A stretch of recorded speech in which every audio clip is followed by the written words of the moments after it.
Good evening, this is Chuck W3ON. I'm operating as W3OC net control for the Two Rivers Amateur Radio Club net.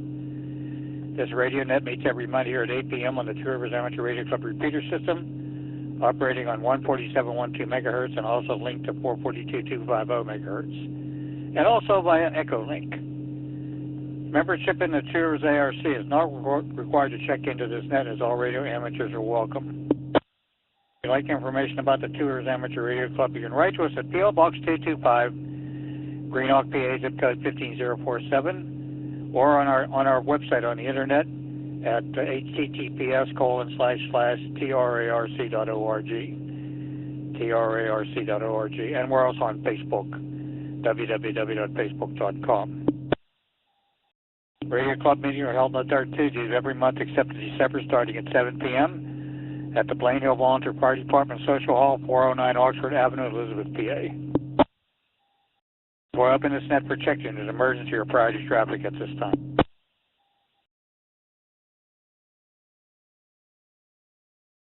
Does anyone have any listings of silent keys? Any radio amateurs who recently passed away?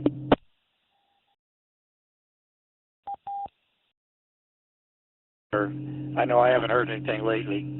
Okay, we're going to start taking some check-ins here in a moment. As I said, this is an information net, so we have information about the Two Rivers Club and other local activities and ones I can find information on, and also on the world of DX a little bit, and of course AR Newsline is a tape recording, or an internet recording that I've recorded, and we'll play that here in a little bit. Okay, at this time I'm looking for any officers of the Two Rivers ARC wishing to check in. W3OC. ARC, please recognize Kilo Bravo 3 Sugar Tango, Bob in Elizabeth Township. Good evening, Chuck. Evening to the net, no traffic. W3OC. Please recognize November 3, Juliet Hotel Bravo, portable. Yeah. In the sidecar, we have Kilo Bravo 3 Whiskey Papa and Whiskey 3 Delta. Everyone on the net, no traffic.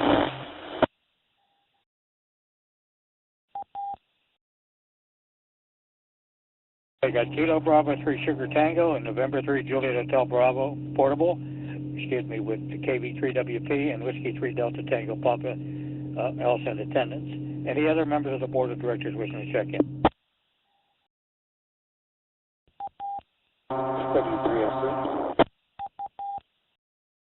W3OC, please recognize Kilo Charlie 3, Uniform November Echo, Mike in North Huntington. No comments, no traffic. Good evening to the net.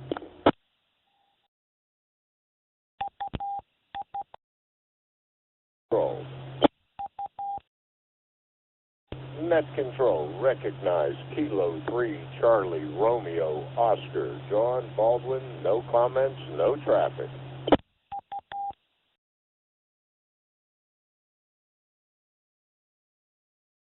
Okay, got Kilo Charlie 3 Uniform November Echo and Kilo 3 Charlie Radio Oscar. Thank you. Are there any other members of the Board of Directors wishing to check in?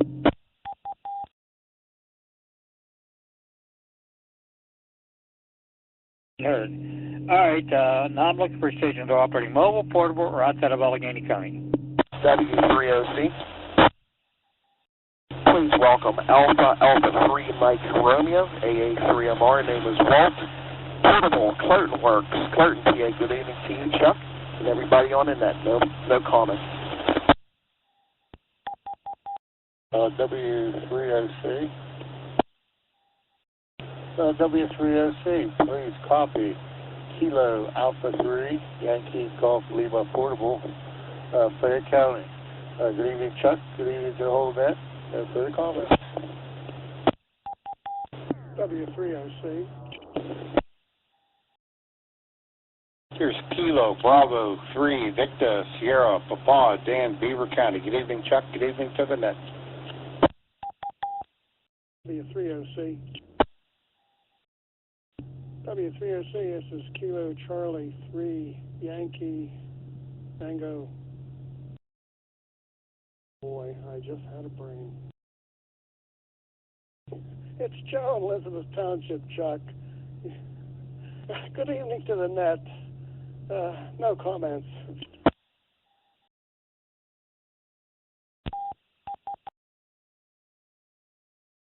3OC.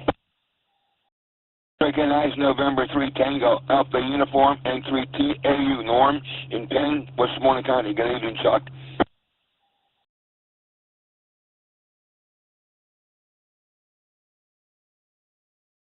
Okay, that time I got Alpha 3 Mike Radio Portable, Kilo Alpha 3 Yankee Golf Lima Portable, Kilo Bravo 3 Victor Sierra Papa, Kilo Charlie 3 Yankee, I didn't copy the Yankee. Was it Yankee Kilo Tango? If so, you got very low audio, and then November 3 Tango Alpha Uniform. Okay, anybody else? Mobile portable or outside of Allegheny County? W3OC, please recognize Kilo Charlie 3, Victor Yankee Mike, Wes. W3OC, please copy Kilo Alpha 3, Foxtrot Whiskey Quebec, Jeff in Greensburg. Good evening, everyone. W3OC. Charlie 3 Victor Yankee Mexico, Kilo Alpha 3 Fox Whiskey Quebec. Anybody else? Mobile portable or outside of Allegheny County? W3OC. Duh. Come on, work here. W3OC. Fuck off. For them to get them linked in through the system. Okay, now we'll open up for general check-ins. And all things check-in is done, so call now. W3OC, please copy Kilo Charlie 3 Sierra Uniform Lima, Paul over here in Pleasant Hills.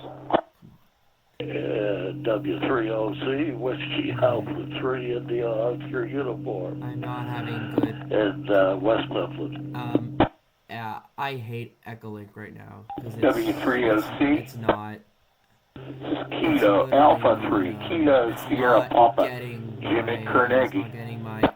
It's not getting my audio, which sucks. 3OC. Here, I'll leave it and then I'll join it again. Hopefully it will work. I just have to connect again. Good evening to you, Chuck. Good evening, net, no traffic. W3OC. This is November 3, Alpha Hotel Charlie. Antonio here in Pittsburgh on Echolink. I don't know why my Echolink was acting up, but I'm glad it's working now. Good evening to you, Chuck, and those on the net. I have no traffic. There we go. W3OC. Here's Kilo 3 Hotel India Romeo, Merle and Elizabeth Township. W3OC. W3OC, please recognize Kilo Charlie 3 India Romeo Golf, Ed and McKeesport.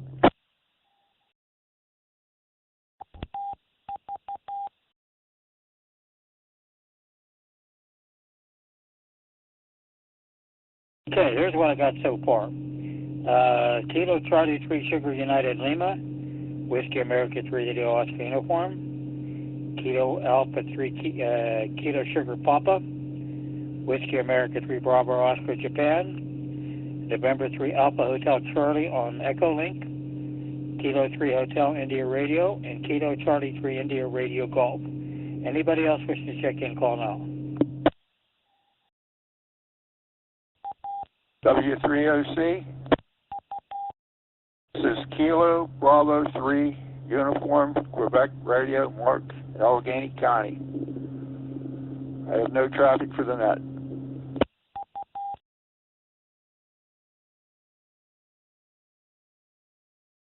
Okay, Kilo Bravo 3 Uniform Quebec Radio. Anybody else?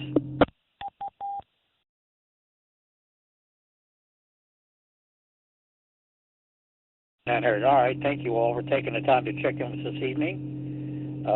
We got some general announcements and all that good stuff coming up here very shortly. If everybody is kind of happy that the election stuff, all that blah what went on, is is finally over with. With that, I can give you some general idea about Two Rivers activities. Radio Club does have a bunch of activities we do during the course of each month. We have a total of 4 radio nets that meet on the air. 3 of them are called gap nets, and they're for social gatherings. We have one on Wednesday evenings at 8:30 p.m. on this repeater system, and that's usually hosted by Steve W3 Zirker Hotel Foxtrot. On Thursday evenings on the 10-meter band, 28460, or roughly about that. That one starts at 8 o'clock on Thursday nights, and on Friday nights we have a radio net that meets on 40 meters on 7215, plus or minus band activity. And most of the time that's run by Whiskey 3 Oscar India Echo as our host over there, but sometimes it varies a little bit depending on availability. So those are some of the radio nets we have. The Radio Club include on the second Thursday of each month, we have a thing called the Operations Night. That's where we gather up at the Lincoln Borough Volunteer Fire Department Social Hall. We do some HF operating and some training if we have something set up for that. Runs a couple of hours, and we operate on the HF bands. Usually we have extra class operators in attendance, so if you can have one of them supervise you if you wish to operate on a band that you don't normally have privileges. So we operate HF mostly. On those nights, we do not have, on the night we have operations night, we do not have the 10-meter net because we're doing something else, of course. We do run radio exams 4 times a year. Our next one is in December. I think it's, I got it on the calendar here. I'll get to that here in a minute or so. We have other social activities for members and those who wish to join us. On the second Saturday of every month, we have a thing called the Hams and Eggs Breakfast that meets at a local restaurant. Starts at 9:30 a.m. We just had the one for November last Saturday, and that's held at the Rock Run Inn at the Butler's Golf Course. That's over in Elizabeth, PA on Rock Run Road. It's not far from Route 48. I guess you call it Route 48 South there. The actual address is Elizabeth, PA. It's actually right in the golf course. We also have other activities. We have we have a holiday dinner coming up on the 14th of December for club members and their families. Members are requested to get signed up for that. It's scheduled for 1 p.m. at the Rock Run Inn at the restaurant over there at Butler's Golf Course. We have limited occupancy on the room we're using, so we encourage members to get their reservations in. Members were all sent an invitation by email and then later by mail, so you should try to get that in fairly soon. Next exam session for the Two Rivers Club is on December the 10th. At 6:30 p.m. at the McKeesport Area High School, located on Eden Park Boulevard, McKeesport, Pennsylvania. And looking further into the future, April 6th is the Two Rivers ARC Hamfest. That's the computer show, 8 a.m. at a new location, the Lincoln Borough Volunteer Fire Department, number 8184, at the Social Hall, 4312 Liberty Way, in Elizabeth, PA. We're going to have more information on that announced as we get a little bit closer to that. So put that on your calendar, please, April 6th for the Two Rivers ARC Hamfest. Kind of gives you a list of some of the Two Rivers activities. Let's see what's on the regular calendar of events coming up. I just mentioned that the Operations Night, that's on the 14th at the Lincoln Borough Volunteer Fire Department in Elizabeth, PA. Club meeting is on the 19th. Radio club meetings are held on the third Tuesday, so that's the 19th. It's at 7 p.m. at the Blaine Hill Volunteer Fire Department, 409 Oxford Drive. On the 16th through the 18th is the ARL Sweepstakes single sideband mode. That's a very active contest on the HF bands. At the very end of November, 23rd to the 24th, is the second part of the CQ Worldwide DX contest. That's CW mode. So that's on the 23rd and 24th. Of course, we have Thanksgiving on the 28th of November.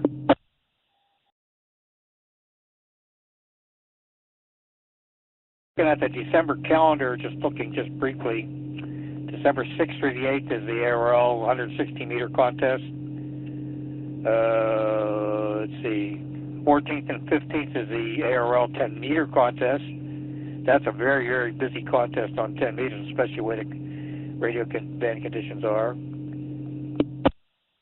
December 14th is the Amateur Radio Emergency Service has a meeting at 9:30 a.m. at the Sioux City Amateur Radio Clubhouse over there in Carnegie, PA.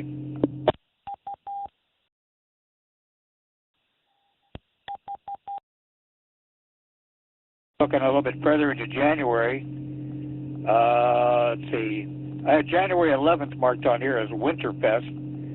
That's a ham fest held in Harrisburg, in Pennsylvania. I believe it's at a Veterans Administration building there. I don't have a lot of information on that, but that's coming up on January 11th. January 25th and 26th is a contest called Winter Field Day. Usually the Two Rivers Club participates in that. In February the 23rd, is as a ham fest sponsored by the Wireless Association of the South Hills at their South Park Home Economics Building at 3735 Buffalo Drive in South Park Township, Pennsylvania. And of course, I just mentioned the Two Rivers Ham Fest on April the 6th at Lincoln Borough Volunteer Fire Department. That's kind of what I got as far as calendars are concerned.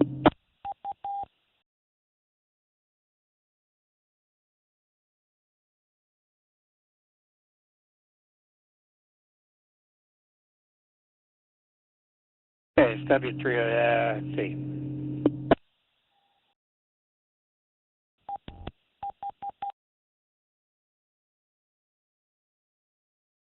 I want to give you some DX information from the ARL DX Bulletin number 42, dated November 7th. Oh, they go on and on and on. Let's see, Fuji 3 Delta 2. Tango Papa is on the air from Fuji Island out in the South Pacific. Pakistan Alpha Papa 2 to Tango November. Active on 10 meters using FT8 digital mode around 1300 UTC. South Cook Echo 51 Sugar Golf Charlie's been very active from Rarotonga in the South Pacific. It runs till November the 24th. I've actually heard that one. Reunion Fox 5 Sugar Golf India. I believe that's in the South Atlantic. That's good. They're operating till the call sign's Fox Radio / Fox 5 Sugar Golf India until the 18th of November, 40 through 10 meters. St. Martin FS / Echo Alpha 8 Delta Bank Bravo, Mexico. Augustawara JD1 prefix. Juliet Delta 1 Bravo Lima Yankee from Chichijimwa Island, Asia, Ida Island, Asia, 031. Guam, I've heard that one. That's Kilo Hotel 2 prefix. It says N2 Oscar Echo Foxtrot as Kilo Hotel 2 / until Oscar Echo. He's good till this week, the 13th. Gabon, St. Kitts, of course, the big one is Cocos Keeling. Victor Kilo 9 Charlie has been active. I've heard them very weekly. Victor Kilo 9 Charlie Victor, my mistake. And they've been on digital modes and 160 through 6 meters. They're a little over 10,000 miles from here, so sometimes it makes it a little on the difficult side to hear them. But they always have a chance to do that. Follow the DX spots on the DX cluster for many of these stations. Let's see, Kosovo, Z68, X-ray. Oh, that's already over. St. Helena. That's some of the stuff that's on there. The there's other things too. There's a thing called DX News on the internet that has listings of stuff. I personally like the calendar that WA7 Bravo November Mexico puts out for contests. It's called it's www.contestcalendar.com. That's usually pretty good for listing of it's a listing of contests and so forth like that. A lot of activity on the various digital modes, especially. Some of these DX petitions that are operating DX usually don't operate exactly on the window that standard FT8 signals are on. So you might want to look for them a little bit up frequency from that. And a lot of them do not operate standard mode. They operate what they call fox and hound mode. That allows them to operate to make contact with about 4 stations at a time. So it's an interesting mode to try. Okay. I think I pretty much covered what I can think of. With that, I'm going to take a standby to see anybody need to repeat anything they've heard. This is W306.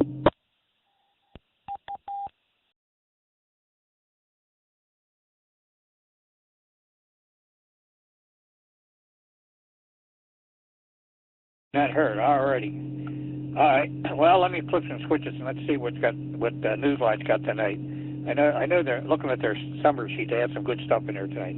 This W306. See if we can go on to switching to Newsline.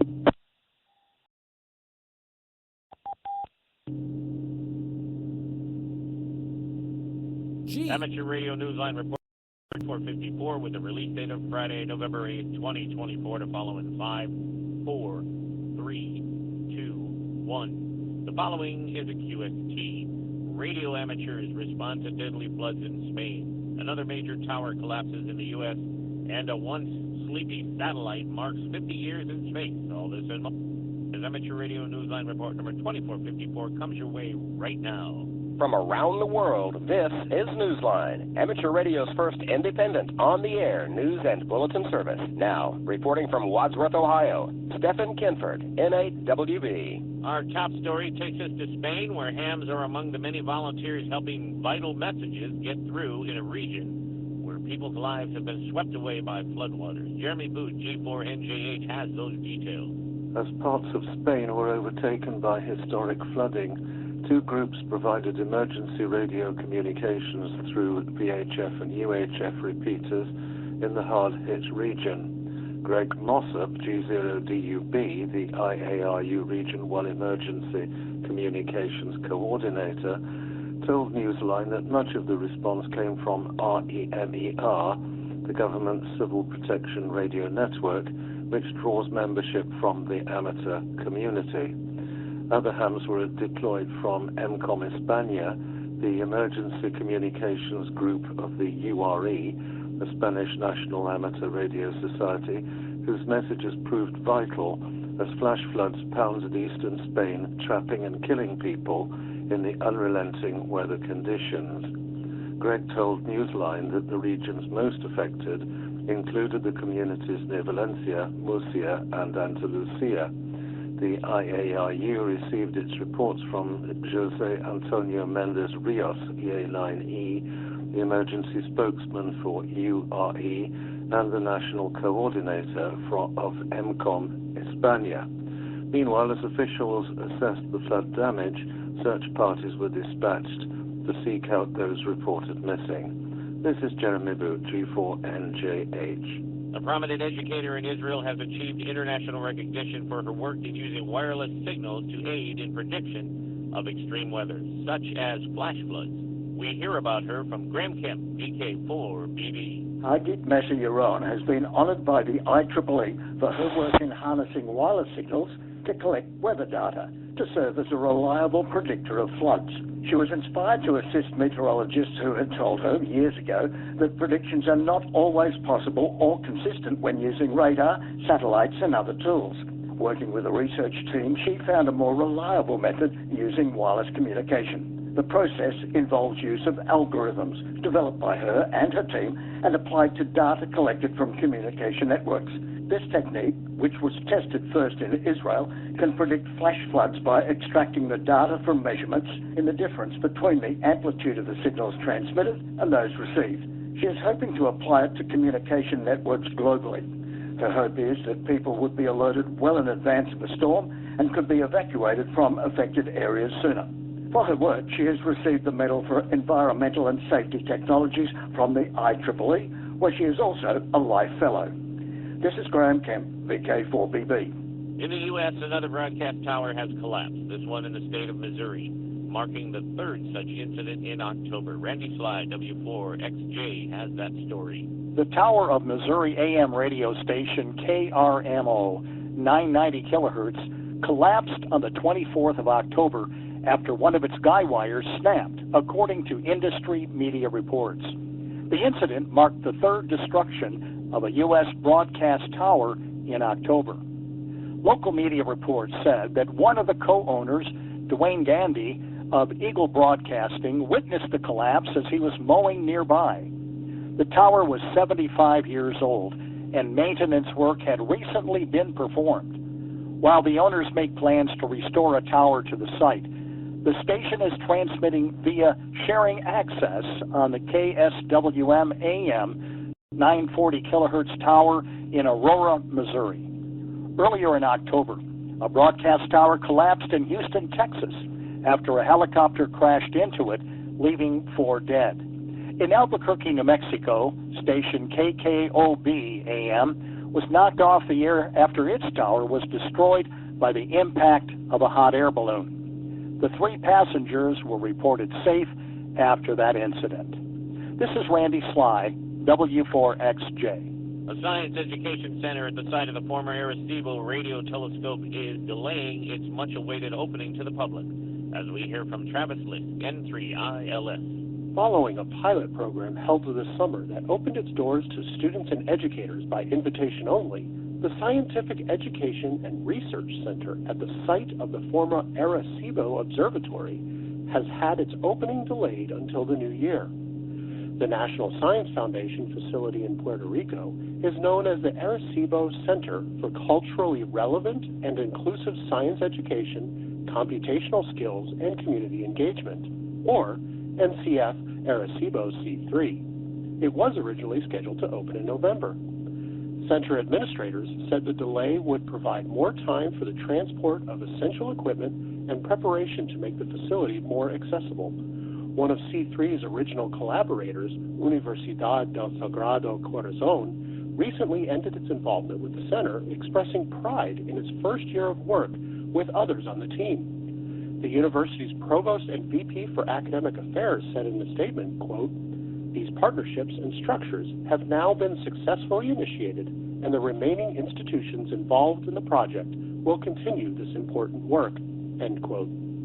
The National Science Foundation announcement said the delayed opening to the public will also allow adjustments in C3's organizational structure.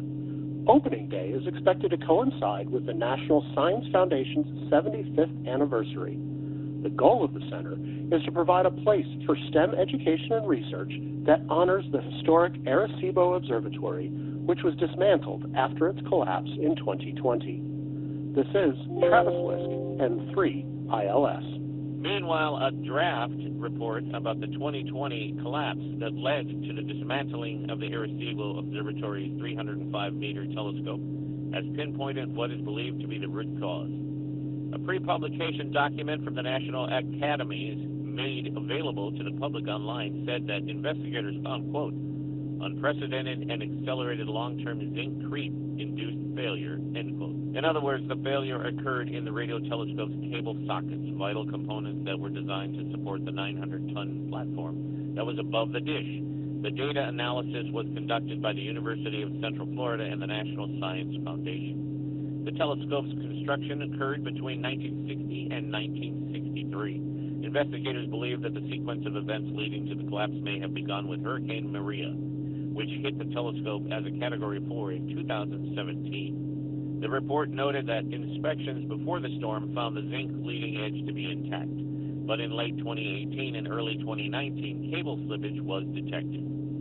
Another crisis was resolved aboard the Voyager 1 Deep Space probe by turning back the clock on technology. Kent Peterson, KC0DGY, tells us what happened. For Voyager 1, there was another disturbing instance of radio silence all over again. A shutdown in October of the X-band radio transmitter left the space probe unable to communicate with the Deep Space Network. The mission team linked the problem to a command that had been sent to turn on one of Voyager's heaters.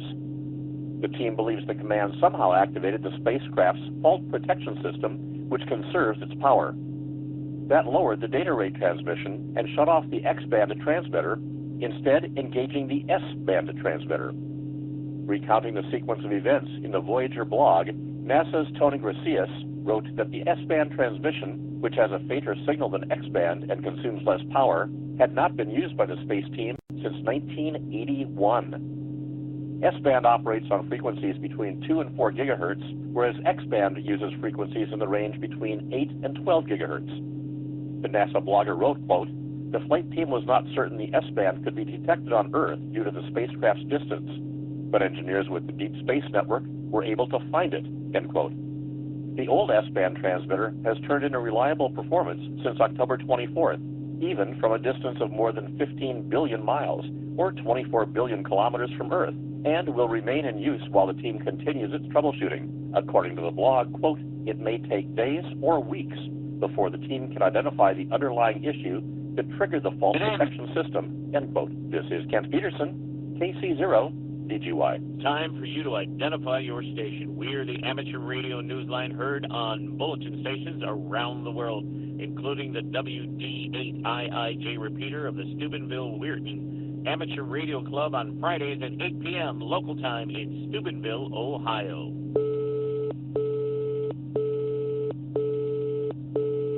NASA has launched LignoSat, a wooden satellite built by Japanese researchers. It was successfully sent to the International Space Station on Tuesday, November 5th, headed to the International Space Station.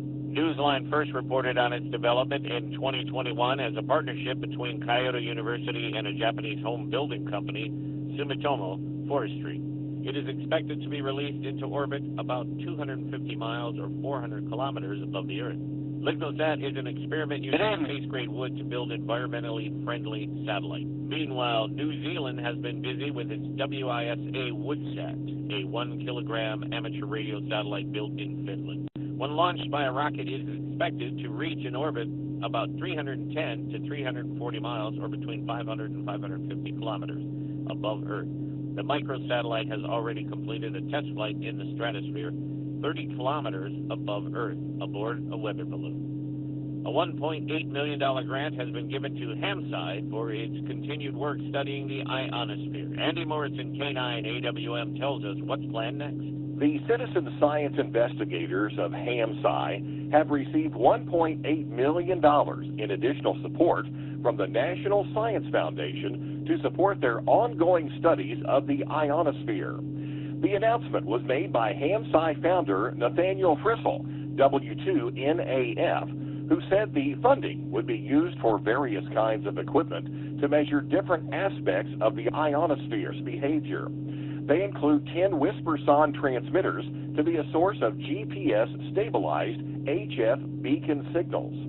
The funding will also support a network, now in development, comprising 30 standardized receive stations that can observe HF Doppler shifts, whisper transmissions, VLF transmissions, the geomagnetic field, and natural radio emissions. Nathaniel said the network being established will be, quote, the only widespread, coordinated high-frequency, very low-frequency, and ground magnetometer measurement network that is distributed primarily across the mid-latitude region. According to an announcement by the University of Scranton, where Nathaniel is an associate professor in physics and engineering, he will be the lead principal investigator of the collaborative work done under the grant with researchers at Case Western Reserve University, the University of Alabama, and the New Jersey Institute of Technology. These projects are a continuation of the ongoing work by HAMSI, which involved amateur radio participation in solar eclipse QSO parties this year and last year. HAMS were able to contribute data that helped researchers better understand the impact of the annular solar eclipse and the total solar eclipse had on the ionosphere. This is Andy Morrison, K9 AWM. In Alaska, an island community off the coast of the mainland has become a little bit less of an island now because of amateur radio. George Safaropoulos, KJ6VU, has that story. Members of the Petersburg Volunteer Fire Department have always been ready to respond from their fire hall if an emergency strikes their island overlooking Frederick Sound. The hard work and generosity of one local ham has just made the fire hall a whole lot more ready. Gary Treffry, WL7LV, has donated 2 transceivers, tuners, and antennas, along with wires, power supplies, and an amplifier, and established an amateur radio station there. The goal isn't just enhanced emergency response, but the creation of a new local ham radio club based at the fire hall. Communication is key in this part of the northernmost state of the U.S. Emergency Services Director Aaron Hankins told the local paper The Pilot, "We are islands. There's no one we can just drive down the road and get communications from, but we hope to have that added capability." There are already some resources locally. Alaskan hams are part of the Amateur Radio Emergency Service, or ARES. More than 100 hams also participate in the Alaska Pacific Emergency Preparedness Net, or APNet, where Gary is a member. Aaron Hankins said he is hoping to see more hams get involved at the fire hall after the project is completed. He added, "I hope that we never have to use his contribution in an emergency fashion, but we'll definitely be very glad to have this capability if the need arises." This is George Zafiropoulos, KJ6DU. With Hamvention 2025 set for the weekend of May 16th, the organizers are asking prospective attendees to ponder the question of what radio independence means to them. That is, in fact, the theme for the convention in Xenia, Ohio. In announcing the theme, the Hamvention team says, quote, "In the course of history, radio has been heavily regulated and, in some instances, banned altogether. We are fortunate to enjoy these freedoms, and for us at Hamvention, we are proud of our radio independence. What does radio independence mean to you?" End quote. Hopefully there will be many answers found in the workshops, seminars, and eyeball QSOs at the Greene County Fairgrounds. In the world of DX, listen for Theo PA3CVH on the air as 3D2TP from VT Lviv, Iota number OC016 in Fiji, from the 8th of November to the 12th of December. He is operating QRP on SSB and QRS-CW. QSL via his home call. Andri W9KM is active holiday style as ZF2KM from Grand Cayman Island, Iota number NA016 until the 12th of November. He is operating CW and the digital modes with a focus on 30, 17, and 12 meters. See QRZ.com for QSL details. We end this week's report with a story, one that could be called Sleeping Beauty, or perhaps more correctly, Rip Van Winkle. Either way, this story really is a sleeper, as you will hear from Neil Rapp, WB9 VPG. This is no fairy tale. It's a story that begins on November 15th of 1974 with the launch of a little satellite, a small sat called AO7. For 6.5 years, it delighted amateur radio operators who made use of it worldwide. As time went on, however, AMSAT knew that it would soon be time to say goodbye. By 1980, the cells in the satellite's NICAD battery began to fail over a period of weeks into 1981. Thus began the big sleep of smallsat AO7. That is, until its sudden awakening, which AMSAT said could only have been possible if the battery developed an open circuit. Still, there was no mistaking this wakeful Voyager.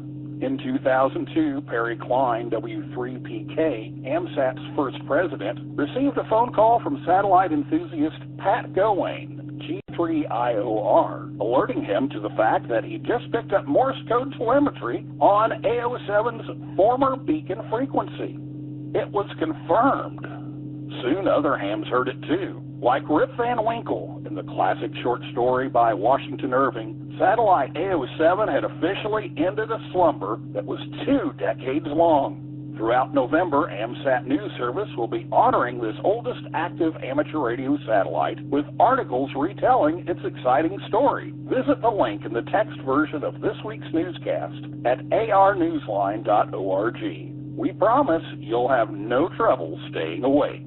This is Neil Rapp, WB9 VPG. If a good day of radio is like poetry to you, pick up a pencil and join the Amateur Radio Newsline Haiku Challenge. Share your experience by sending an original haiku to us here at Newsline. Use the entry form on our website, arnewsline.org, and please follow the rules for writing your 3-line haiku. Sorry, but we cannot accept any entries that aren't written in traditional haiku form. Share with fellow listeners the poetry that is inspired by your ham radio experience.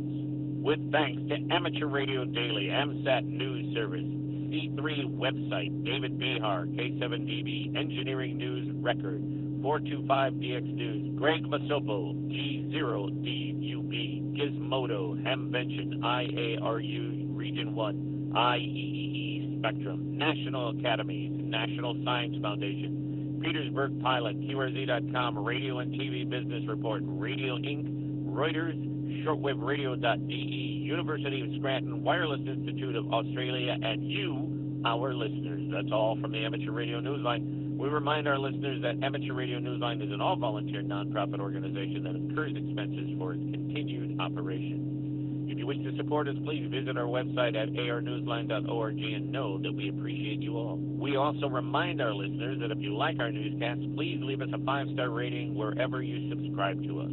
For now, with Karen E. Murray, KD2GUT at the news desk in New York and our news team worldwide, I'm Stephen Kinford, NAWB in Wadsworth, Ohio, saying 73. And as always, we thank you for listening. Amateur Radio Newsline is copyright 2024, all rights reserved.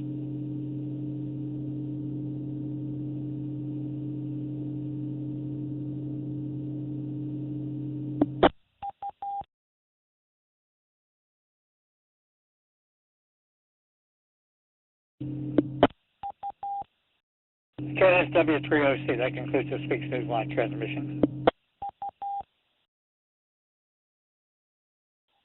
I don't have any more announcements or anything, so at this time we'll take some late check-ins, and we'll also check in. Hasn't done so, call now. Set control, please copy Whiskey 3 OIE Mitchell Glassport.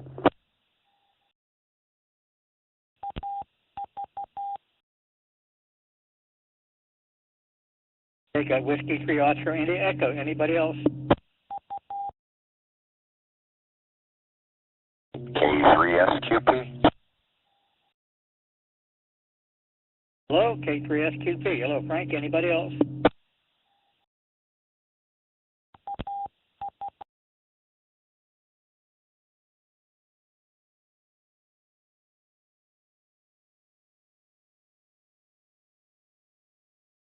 Okay, I count 24 on the check-in, including one on Echo Link. Thank you all for taking the time to check them this evening. And don't forget our other nets we have during the course of the week, Wednesday night at 8:30 on this repeater system at GapNet, Thursday nights at 8 o'clock on 10 meters, 28.460, and on Friday night at 6 o'clock, 72.15. And the climbers, don't forget to get your reservations in for the holiday dinner coming up here in about a month, I think. So they're still taking reservations for that. And with that, we're going to turn the repeater back to general amateur use. I count 24 on the check-in list. Like to thank everybody did take the time to check with us this evening. And we're turning the repeater back to general use. Thanks. This is W3OC, also known as W3ON. Good night.